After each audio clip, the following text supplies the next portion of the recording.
A ideia mesmo seria essa coisa da desenvoltura, né? De como você consegue estar em cima de um palco, fazendo aquilo que você ama fazer e que você faz naturalmente, porque gosta realmente, mas de repente existem mecanismos que fazem você se introspectar porque você tem medo do julgamento, do olhar das pessoas, você tem medo daquela hiperexposição que é você estar em cima de um palco cheio de luz em cima de você e aquilo trava e até inclusive em muitos momentos pode fazer com que as pessoas desistam de cantar, que as pessoas não sigam na trilha do sonho delas, que é cantar, que é uma coisa que faz muito bem para elas, e por causa que elas acham que não, que é preciso que seja alguém especial, extremamente talentoso, ou o que a gente diz carismático.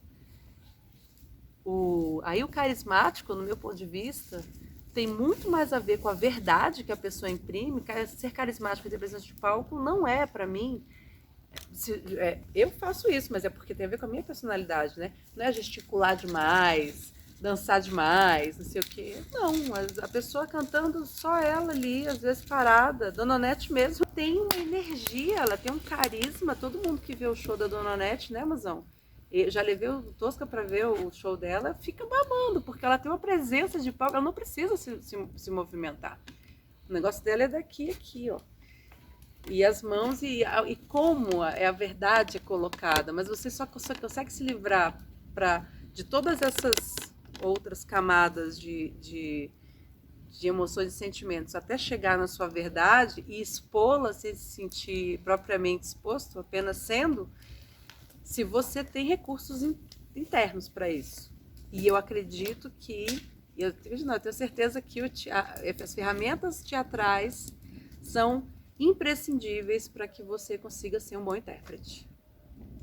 Eu cantava de olho fechado, sentia amor, interpretava e tudo, mas sempre tudo muito de olho fechado, voz do violão, banquinhos e tal. Essa coisa de chegar no palco e ficar para lá e para cá e fazer todas essas coisas realmente foi, né, as ferramentas do teatro. Aí comecei a fazer algumas anotações sobre o que seriam aulas ou workshops de interpretação no palco para cantores. Desmistificar essa coisa do não, é só quem é especial, só quem é super talentoso, só quem tem carisma. Eu não tenho, então eu não sou capaz, então eu não sou bom o suficiente, então eu não vou fazer, vou desistir, pronto, acabou. A questão do uso do corpo para interpretação ou não. Se não tiver a ver com a sua personalidade, você não precisa ficar se movimentando. O que interessa é você estar inteiro ali. E aí entra a coisa da presença de palco. O que é presença de palco? É você estar realmente presente. É você ter já estudado a música, estudado como você quer cantar, tirado já o tom daquela música para sua voz. Depois de todo esse trabalho que você já fez anterior, que é necessário, você chegar em cima do palco, estar realmente presente, estar com a sua verdade para passar aquela mensagem. Que a interpretação é isso. Para além da afinação, que é óbvio que as pessoas têm que ter, senão não faz sentido cantar, é realmente estar presente, estar sendo verdadeiro com aquilo que você quer dizer. As pessoas, elas têm, todos nós temos uma capacidade de reconhecer no outro a verdade. Mesmo que essa verdade não seja sua, a verdade do outro lhe comove, a verdade do outro lhe move. E isso atinge camadas subjetivas de sensações e sentimentos, que é o que fazem com que a gente se encante ou não com aquele intérprete, né? E que faz com que aquela música seja para você algo na voz daquele intérprete, naquela presença ali cantando, te moveu, te emocionou de alguma maneira, ou te fez mais feliz, ou te fez chorar, enfim. Isso aí não é para os especiais, os extremamente talentosos, é para aqueles que conseguiram, através de ferramentas internas, fazer desbloqueios para que eles conseguissem se expressar dessa maneira presente. Para que você consiga atingir essa coisa da expressão artística de presenças de palco, é necessário que você trabalhe com algumas questões anteriores, que tem a ver, por exemplo, com liberdade de interpretação rítmica. O que é isso? De articulação rítmica. O que é isso? É você imprimir naquela música uma interpretação sua. Porque claro que isso aí também já tem a ver com o estudo musical. Você estuda a sua voz, seu aparelho fonador, e você, na hora de cantar, para não ficar a coisa do cover, é muito importante que você imprima a sua liberdade rítmica. Então, eu até falei com Tosca sobre isso esses dias, né? A música tem uma pulsação assim. Então, por exemplo, Maria Bethânia. Ó abelha rainha, faz de mim um instrumento do teu prazer. Sim, de tua glória. Maria Bethânia. E aí você usa a mesma pulsação, você não muda o tom, se você não quiser, você não... enfim, aí você canta. Ó abelha rainha, faz de mim um instrumento do teu prazer. Sim, de tua glória. Você não mudou a melodia, você não mudou a essência da música e você imprimiu ali a sua identidade interpretativa. Então é interessante as pessoas estudarem essa articulação rítmica para que elas possam imprimir a sua própria interpretação. Isso já cria um diferencial, porque as pessoas, normalmente, com músicas que já são conhecidas, as pessoas já têm uma referência, que é aquele cantor principal. Então, aí você já traz uma outra maneira de interpretação que é sua, da música. A dicção, né? A pronúncia das palavras. Tem gente que fala meio assim, meio pra dentro. Tem gente que tem a língua meio presa e fala meio assim e tal, porque... Se não for nenhum problema que você tenha realmente que não for no audiólogo, muitas vezes é só mesmo a falta da dicção, de entender a pronúncia das palavras. Então, eu poderia dizer para as pessoas primeiro falarem as letras das canções de maneira bem articulada, cada uma das palavras, e depois de fazer isso é uma coisa que a gente usa muito no teatro, já que são espaços abertos que você não tem o microfone, você tem que fazer uma impostação de voz. É muito importante que as pessoas entendam o que você está dizendo. Então, para isso, a sua pronúncia tem que ser trabalhada, né? Uma coisa de mastigar as palavras. E a partir daí, depois colocar a melodia em cima delas. Isso também é um exercício interessante e que pode ser trabalhado para que as pessoas consigam ser entendidas. Que quando você não entende uma letra, normalmente você se desinteressa pela música. Tem vários intérpretes da MPB que a gente não entende muito bem o que eles estão dizendo. Apesar da música ser muito bela e tudo mais, isso é muito importante. Outra coisa, trejeitos. O que seriam trejeitos ou cacuetes, né? Então, assim, existem vários, aí eu posso colocar vários que são recursos vocais que se usa para cantar, que eles podem ser usados de maneira consciente ou quando a pessoa não se percebe que está cantando daquela maneira, ela usa de uma maneira inconsciente. Então, aquilo vira um cacuete. Por exemplo, vibrato, o trinado, o glissando. O glissando que é aquele que vai de um tom para outro, numa... né? O fry, que é pessoas que cantam muito assim... É legal, é um recurso, mas se você usa aquilo em todas as músicas que você canta, vira um cacuete. Então, você ter autonomia, você se perceber, se gravar cantando, e aí você perceber o que você fez de maneira consciente, porque aquilo era para dar um ar dramático para aquele momento, ou lúdico, ou romântico, ou sexy, qualquer coisa do gênero, mas você está usando o tempo inteiro. Então, tem que ter cuidado com essa coisa dos cacuetes. E que também tem a ver com a pronúncia, muitas vezes. É o jeito que a pessoa fala, o jeito que a pessoa fala normalmente, daqui a pouco não vai cantar, ela faz... Eu sempre... Ela nasala, e aí ela não fala daquele jeito. É muito importante que, apesar de ser melódica, a voz seja uma voz natural. Uma voz que não seja uma voz que as pessoas não entendam como algo natural. Porque tudo que não é natural para o público não é considerado como verdadeiro. Escolha do tom confortável, uma adequação da tonalidade para sua voz. Então, às vezes as pessoas falam assim, não sou boa cantora porque eu não sei cantar, que é a festa do interior que a Gal Costa canta. Festa do interior, adianta aquela fogueira que... É um tom lá em cima, a pessoa é contralto. Não, você não tem que cantar como a Gal Costa, você tem que cantar como você cantaria essa música dentro de um tom que lhe seja confortável. E isso é muito importante, porque as pessoas também acabam se comparando com os intérpretes da música popular brasileira e acabam achando, mesmo tendo uma voz boa, que não são capazes de cantar porque não conseguem cantar na mesma tonalidade deles. Mas isso é um erro gigantesco. Você tem que adequar cada música que você quer cantar. Tem lugares da sua voz onde ela é muito mais clara e bonita. E aí pode entrar também a gente abordar os tons, não os tons dó, ré, mi, fá, sol, mas os tons onde, por exemplo, tem um tom, você canta a mesma música, mas se você quiser fazer essa música num tom que a gente chama de escuro, cantando pra dentro, é deserto quando eu te encontrei. Então, é deserto quando eu te encontrei, é deserto quando eu te encontrei, é deserto quando eu te encontrei. Metálico, mais agudo, mais claro, mais escuro. É o mesmo tom. O timbre é o som que a sua voz tem naturalmente, é a sua identidade. Cada pessoa tem um registro único de voz no planeta. Só aquela pessoa tem aquele registro de voz. Da mesma maneira que tem a sua própria digital. Agora, o que você pode fazer é utilizar dessas ferramentas para brincar com esse timbre da maneira que você quiser.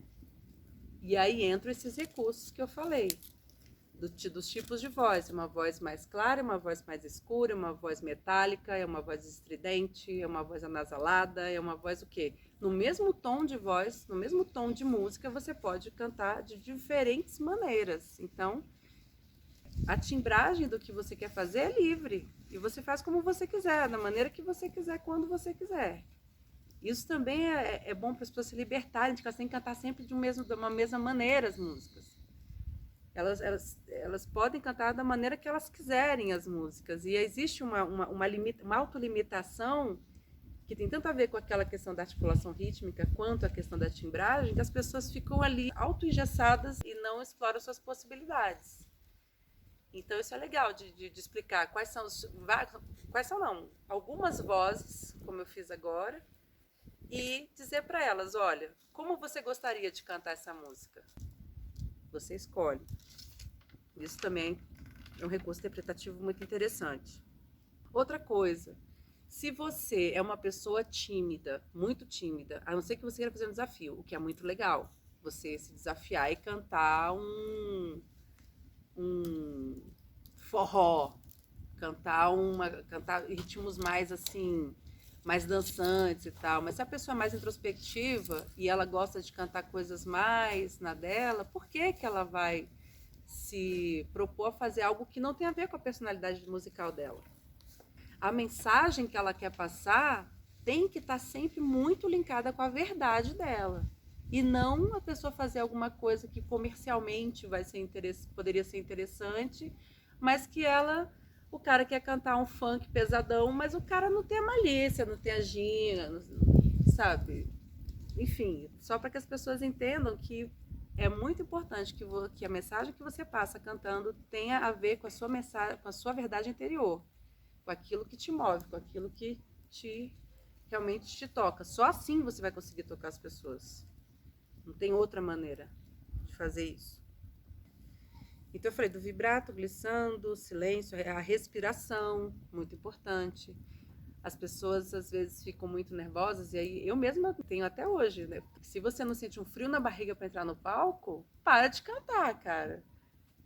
Mas isso tem como fazer muitos exercícios. Os exercícios vocais anteriores à apresentação são muito importantes, esquentar a voz, cantar e depois esfriar a voz. É muito importante para que você não crie problemas vocais, para que você não tenha problemas no seu aparelho fonador mesmo, na sua faringe ou nas suas pregas vocais.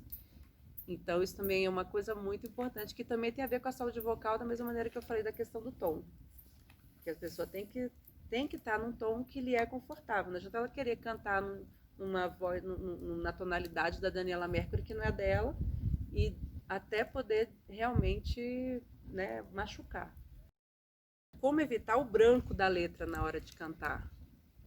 Isso é uma coisa que acontece mesmo. A pessoa tá lá nervosaça e aí, cara, ela dá um branco na letra. É, mas normalmente essa coisa do branco na letra tem a ver ou com desconcentração, a pessoa em algum momento se desconcentrou da letra da que ela estava cantando, porque as letras normalmente têm uma historinha, elas têm começo, meio e fim. Se você está dentro da música, é mais difícil que você esqueça. Então, é muito importante essa coisa de estar presente, fazer parte de toda a canção, que cada canção é uma história diferente que você está contando. Então, quando você se desconcentra, isso pode acontecer. E a outra coisa também é, se você tem mesmo alguns lapsos de memória, por talvez ter mesmo um déficit de atenção, de repente, que, né, bem normal para artistas acontecer, você fazer o exercício de como a gente faz no teatro, que é de ler e ler aquela letra. Ler, ou então escrever. Eu tenho uma coisa que eu costumo pegar um pouco rápido as letras, mas quando a coisa não está vindo muito fácil, eu escrevo com a minha própria letra e eu crio um mapa mental, uma fotografia mental da minha letra daquela, daquela música. E é impressionante como o mapa mental ele funciona, porque quando você cria, às vezes eu até já fiz, por exemplo, que decorar muitas letras para um show só, que eu não sabia tudo, não gosto de ter partitura na frente e ficar lendo letra, eu não gosto particularmente, eu não acho que tira um pouco do carisma da pessoa quando canta. Então eu fazia cada estrofe uma cor diferente de caneta. E aí eu sabia que aquelas palavras faziam parte daquela estrofe. Aí puxava pela memória, aquilo vinha com cor, assim, sabe? Outra coisa também é chegar na frente de um espelho e ficar falando a letra, se olhando. E como você vai se sentindo em relação àquilo. O espelho também funciona para você cantar na frente do espelho. A câmera funciona para que você possa fazer exercícios de desinibição, porque você canta de um jeito, mas sem se julgar. A principal coisa da interpretação é você não cair na cilada de ficar se julgando. Você já gosta de cantar, isso já é uma coisa que para você é natural, tanto que você chegou ao ponto de fazer, de juntar uns músicos, de ir para estúdio, para ensaiar. Então, assim, tendo feito todo o trabalho anterior de estudo de tom, do seu timbre, da letra, de tudo isso, na hora mesmo do palco, não é o momento para você ficar se julgando. Então é muito bacana que você, caso você se veja depois cantando, ai, eu não gosto quando eu faço isso, nossa, eu fiz isso, não sei o quê. Então é muito legal que você faça uma pré, como se fosse valendo. Você faz na sua casa, você se filma cantando, como se você estivesse no palco, você se analisa ali, e a partir daí você tem como fazer, você mapear, meio que coreografar, caso você seja muito tímido, ou caso você não tenha tanto repertório gestual, que é outra coisa que eu vou falar depois, você mapear o que ali você não quer que aconteça mais. O exemplo do Rolling Stones, tem um show que eles fizeram mais de 15 anos, o mesmo show, e o Mick Jagger sempre faz as mesmas coreografias, ele sempre vai para frente do palco na mesma hora da mesma música. Parece que é tudo muito solto, que ele tá lá só, I can get no satisfaction, chutando, dançando e tal. Mas na verdade, aquilo é ensaiado, ele faz da mesma maneira. Isso é um cuidado com o público, quando você estuda os seus movimentos e às vezes faz até movimentos intencionais. Quando você fala, por exemplo, olha lá aquela estrela é dela, vida, vento, vela, leva-me daqui. Você estudar, né, os seus movimentos, né? E você pode fazer de maneira intencional, mas sempre aquilo é o seu movimento fazendo aquela música, então não tem problema nenhum. Então quer dizer que ensaiar vai tirar a sua naturalidade. Muito pelo contrário, aquilo vai te dar uma segurança para que você, quando já estiver lá no palco, você não fique mais pensando, o que eu faço com a minha mão? Ai, onde é que eu coloco a minha mão? Ai meu pé. Aí tem os cacuetes também, tem gente que dança, canta assim, né?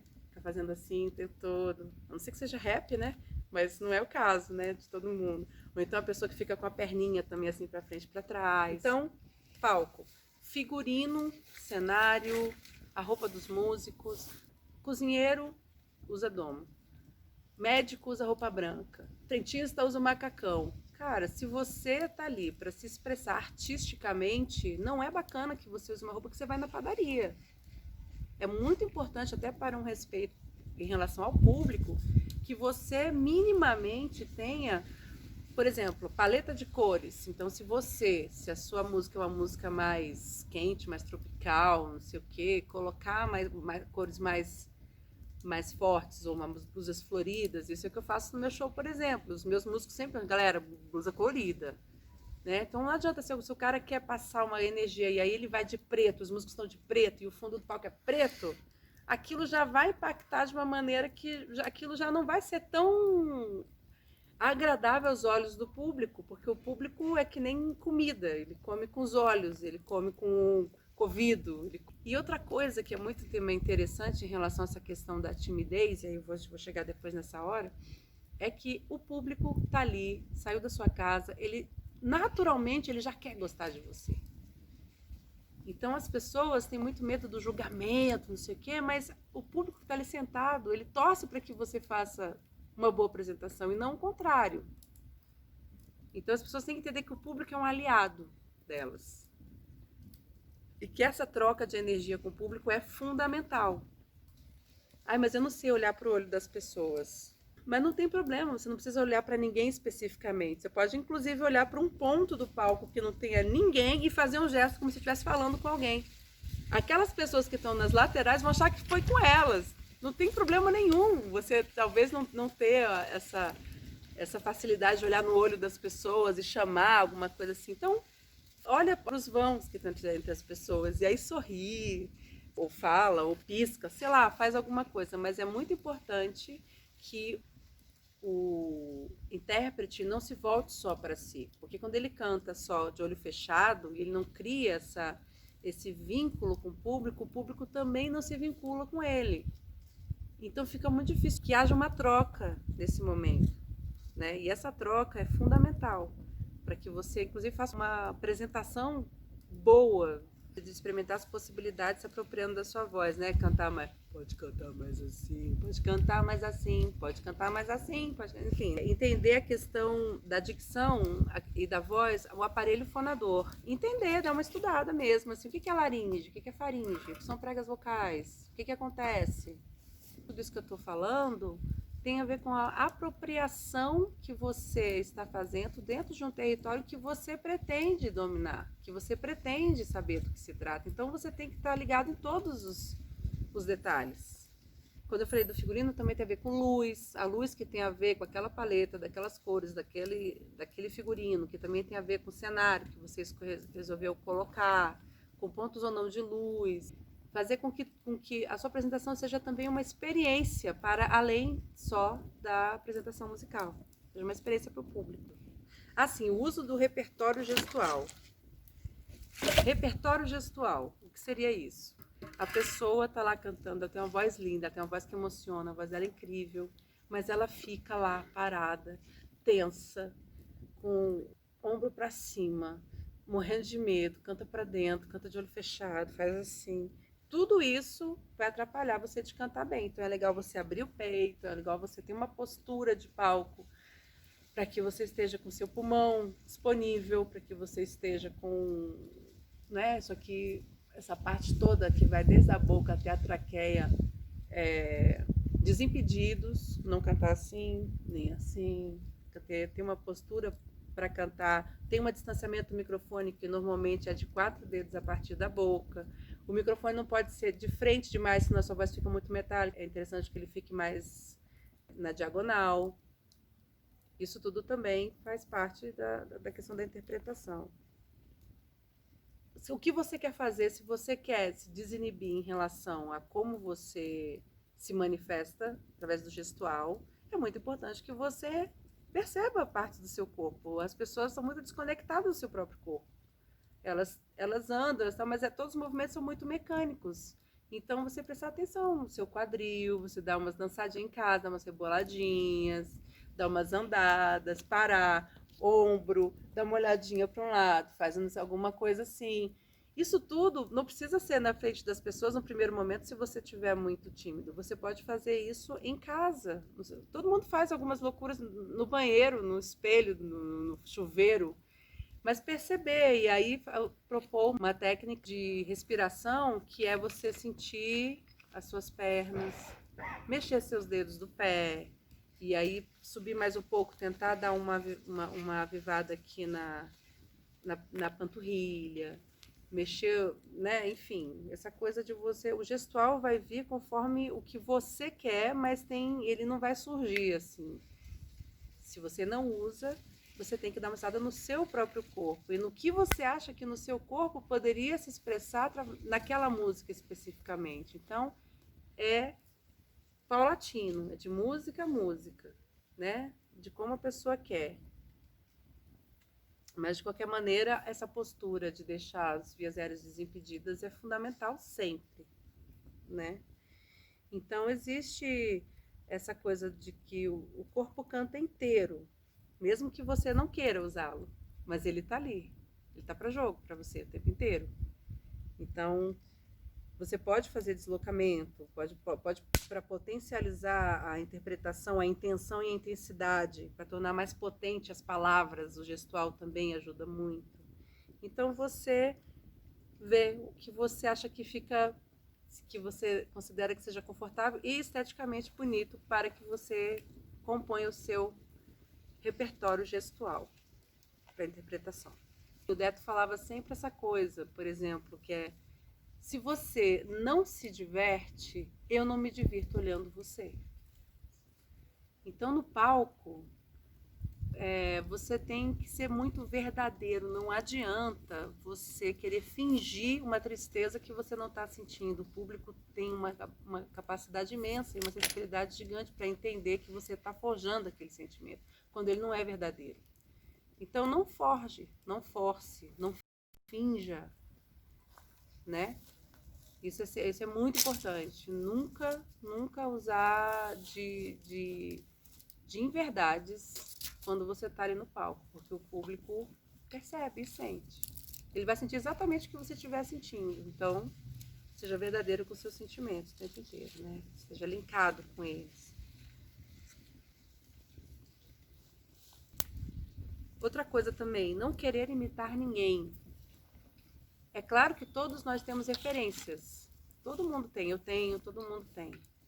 Mas uma vez que você apenas imita, você está sendo cover.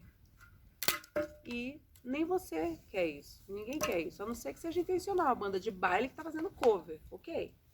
Mas se você quer imprimir a sua personalidade, aí tem aquelas que eu já falei antes, articulação rítmica, tem a questão do uso da sua própria voz, da sua tonalidade e não a tonalidade daquele artista.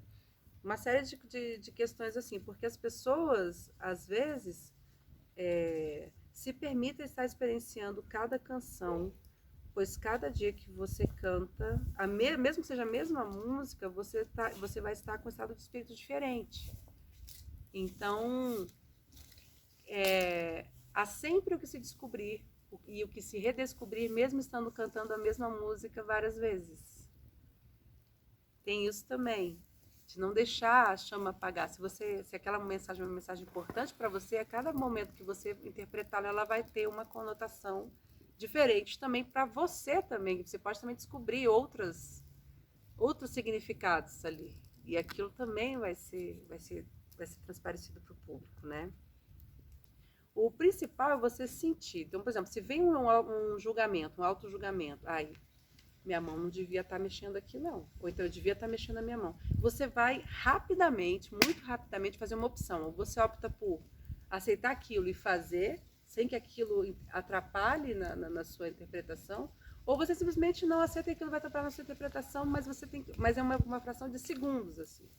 O auto-julgamento, porque se você leva, introspecta ele, automaticamente você perde o carisma cantando. Porque você já se colocou num lugar de uma fragilidade que você não precisa. Então, quando vem um auto-julgamento, se você já estiver no palco, faça uma opção rápida por aceitá-lo e mudar alguma coisa, ou então simplesmente não acate, continue fazendo o que você já está fazendo, que time que está ganhando não se mexe. Procura valorizar o que você mais gosta no seu corpo e use uma roupa confortável para isso, porque essa coisa também de ficar usando uma roupa que você fica mexendo o tempo todo, arrumando o tempo todo, também esteticamente para o palco também não é legal. Falei dos tons de voz, metalizado, claro, escuro, pastoso, aquela voz assim, desde que começa a cantar e começa a fazer sempre, cantar sempre de um jeito meio arrastado. Se é intencional, tudo bem, se tem a ver com a música, bacana, mas se não é, é cacoete, né? Estridente, soproso, rouco. Usar sempre como recurso vocal. Primeiro tentar cantar aquela música sem nenhum tipo de efeito e depois colocar apenas os efeitos que você de fato quer e não aqueles que vieram porque você já está acostumado a cantar daquele jeito. Então, dicas para melhorar a performance de palco. Esteja com o público e não dentro da sua cabeça, que é o medo do julgamento. As pessoas estão lá para assistirem você. Crie uma experiência para as pessoas que estão lá. Pode falar com o público ou pode não falar. O que você achar melhor naquele momento. Mas se falar, é bom que seja roteirizado. Ter momentos para falar, para não falar no intervalo de toda a música, para não perder o pique do seu show também. Então é importante roteirizar, inclusive, as falas. Tem as rédeas, não se coloque em situação de exposição. Então, por exemplo, falando no microfone com a técnica. Ô, gente, coloca mais um médio aqui, um grave aqui, um agudo aqui, por favor. Ou a luz, pode dar um pouco mais de vermelho. Assim, esse tipo de coisa é coisa para se fazer antes da apresentação. Na hora da apresentação, o mundo pode estar se acabando, as luzes podem estar pipocando, você está lá, você segue o baile. Se alguma coisa acontecer, no teatro é assim, se alguma coisa acontecer, velho, improvisa. Todo mundo vai achar que faz parte do espetáculo. Entendeu? Então, se você tropeçar, cair, já dá uma rodopiada, já levanta fazendo um gesto, como se aquilo fizesse parte, porque essas coisas imprevisíveis podem acontecer e toda vez que você supervalorizar aquilo, as pessoas também vão supervalorizar aquilo. E outra coisa, não ter medo dos erros, aprender com os erros. Todo mundo vai errar. A voz é um instrumento orgânico. Ele é um instrumento corporal. Então é claro que vai ter dias que você vai estar com a voz não tão boa, ou meio rouco, você vai estar meio triste, ou vai estar mais alegre, enfim. Se acontecer o erro, não fique, sabe, não se martirize por isso, brinque com isso. Faça isso se voltar a seu favor. Porque aí as pessoas também vão entender que vão compreender a sua humanidade nelas mesmas e vão entender, tudo bem, aconteceu aquilo, mas é isso, ele tirou de letra. É muito importante que você observe os artistas que você gosta. Coloca os vídeos dos caras que você gosta cantando, que você gosta, que você acha legal. E aí começa a perceber todas essas dicas que já foram ditas antes, como é que eles usam isso? Como é que eles fazem isso acontecer no palco para eles? Coloca um DVD ao vivo de alguém que você gosta e observa como é que a pessoa lida com todas essas questões. Porque aí você já não, aquilo não vai deixar de ser um mistério, porque você só tá vendo aquilo e tá se emocionando. Nossa, esse cara é foda pra caralho. O cara trabalhou pra caralho pra estar ali fazendo aquilo, foda pra caralho que você tá vendo. Então, tendo toda essa gama de informação, e vai ter mais coisa, tá? Isso é mais ou menos o que eu dei uma compilada até agora. Vai ser mais fácil você, olha só, aqui ele tá, sei que, olha, nesse momento da música, ela voltou pro centro do palco. Agora, porque é uma música mais agitada, ela foi lá pra frente, olha que massa, pra inflamar o público. Enfim, é muito interessante observar e para que você possa se soltar também mais através da observação.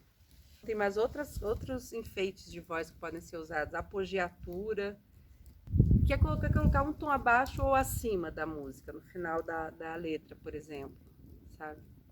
O sapo brigou com a rosa debaixo de uma sacada. Uma coisa assim, são recursinhos de voz que é legal falar para as pessoas também saberem. Se você não tem uma boa pronúncia, uma boa dicção, dê ênfase nas vogais. Muito importante. As vogais é que trazem a melodia do som. As consoantes são passageiras. As consoantes, elas são coadjuvantes, digamos assim, dentro da música popular brasileira. Eu não vou falar isso em relação à música alemã, por exemplo. Onde queres revólver, sou coqueiro. Onde queres dinheiro, sou paixão. Onde queres descanso, sou desejo. Onde sou só desejo, queres não. Só que se eu colocar aí fazendo as vogais, onde queres revólver, sou coqueiro. Onde queres dinheiro, sou paixão. Eu posso fazer isso como um recurso, ok, mas na dúvida, ir para as vogais vão ser sempre suas melhores amigas para valorizar a melodia nas músicas. Sotaque é uma coisa interessante. Então, por exemplo, se você... não existe uma regra para isso, tá? É claro que você tem que, se você é do Rio, se você é gaúcho, onde quer que você seja, você vai acabar imprimindo dentro da sua música o seu sotaque. Mas existem alguns sotaques, por exemplo, que são colocados dentro da música popular brasileira de uma maneira proposital. E aquilo, para não soar fake, você tem que fazer também respeitando aquilo. Então, por exemplo, aquela música do Nirão Barbosa, nos convidou. O Ernesto nos convidou para um samba, ele mora no Brás. Nós fomos, não encontremos ninguém. Nós voltemos com uma baita de uma raiva. Da outra vez, nós não vai mais, nós não somos mané. E aí, se você quiser cantar isso, canta então assim, como um paulista cantaria, porque faz parte da música. Agora, o Ernesto nos convidou pro samba, ele mora no Brás. Nós fomos, não encontramos. Não vai fazer sentido. Vamos respeitar também a questão de sotaque dentro dos contextos que as músicas se propõem. Mas isso também tem a ver com uma noção, né? Mas acho que vale a pena falar, porque tem gente que às vezes dá umas... não gosta. Outra coisa muito importante que eu aprendi, principalmente quando eu fui gravar meu disco. Tem gente que tem uma mania de comer as últimas sílabas das frases. Então a pessoa está cantando super bem. Ou então no início também. E aí no final da frase da música ela come aquela frase, aquela última. E aí fica uma coisa meio sem fim. Assim. Deixa eu ver alguma música. Como é que é mesmo? Foguete, mozão? Quantas vezes eu soltei?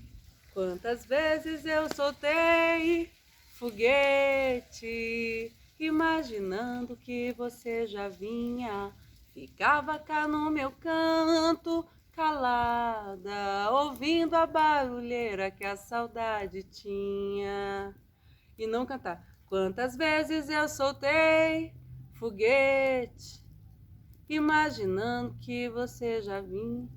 Ficava cá no meu canto, calado, ouvindo a barulheira que a saudade tinha. Sabe assim? Já viram isso acontecer? Pois é, isso também é uma coisa que as pessoas têm que estar muito atentas, não só a pronúncia, mas em falar realmente todas as... terminar com começo, meio e fim, as frases das músicas, né? Se tiver dificuldade com a dicção, começar treinando devagar, falando as palavras bem devagar e depois aumentando a velocidade, só depois, e aí sim colocar a melodia na letra. Aquecimento e desaquecimento vocal, eu posso passar alguns exercícios em relação a isso, que eu passei 2 anos fazendo fonoterapia para recuperar minha voz, porque eu tinha um calo nas cordas vocais, eu não queria fazer operação, e eu consegui salvar minha voz através disso. Então é importante, porque a voz falada é diferente da voz cantada. Então você coloca a sua voz num lugar que depois é legal que você tire ela daquele lugar para que você também não continue. Normalmente você deixa a sua voz num tom um pouco mais alto do que ela realmente é. Então se você continua falando com as pessoas com aquele mesmo tom de voz da voz cantada, você pode sim lesionar a sua voz. Você falar a noite inteira, por exemplo, com as pessoas. Isso é importante. E aí entram todos os exercícios para fortalecer os músculos da laringe, para ajudar na projeção do som, para preservar a saúde vocal, coisas que obviamente não fazem bem, né? Então, assim, não é legal fumar, não é legal tomar muito gelado. Eu vou ensinar isso, né, minha gente? Porque afinal de contas eu tenho que ser técnica. Eu acho que seria importante passar informação para as pessoas, né? E as pessoas, né, vão escolher o que, que elas vão querer fazer. Todos os profissionais da voz precisam saber exercícios para aquecimento e desaquecimento. Todos. Desde locutora, até, então não é uma coisa, não é né, uma firula. Aí eu posso falar de tempo de aquecimento, eu posso falar de tipos específicos. Inclusive, eu tenho exercícios desde quando você está com sinusite, até quando você está rouco, ou até quando você, enfim, vários tipos de exercícios. Então, uma coisa interessante mesmo, assim, se você vai cantar vou cantar só 2 músicas. É justamente porque você vai cantar só 2 músicas que você precisa aquecer mais a sua voz. Porque se você faz um show comprido, lá pela terceira ou quarta música, sua voz já está quente, mas aí as 2 primeiras músicas. Então é muito importante o aquecimento. Se você vai cantar só 2 músicas aí, que você tem que aquecer mesmo, para na hora sua voz já estar quente. Que as pessoas têm uma displicência em relação a essa questão do aquecimento. Bom, basicamente por enquanto, esses foram os tópicos que eu consegui dar uma compiladinha assim para trazer para vocês nessa primeira apresentação. Eu vou incluir, que ainda não coloquei, técnicas para ferramentas para driblar a timidez.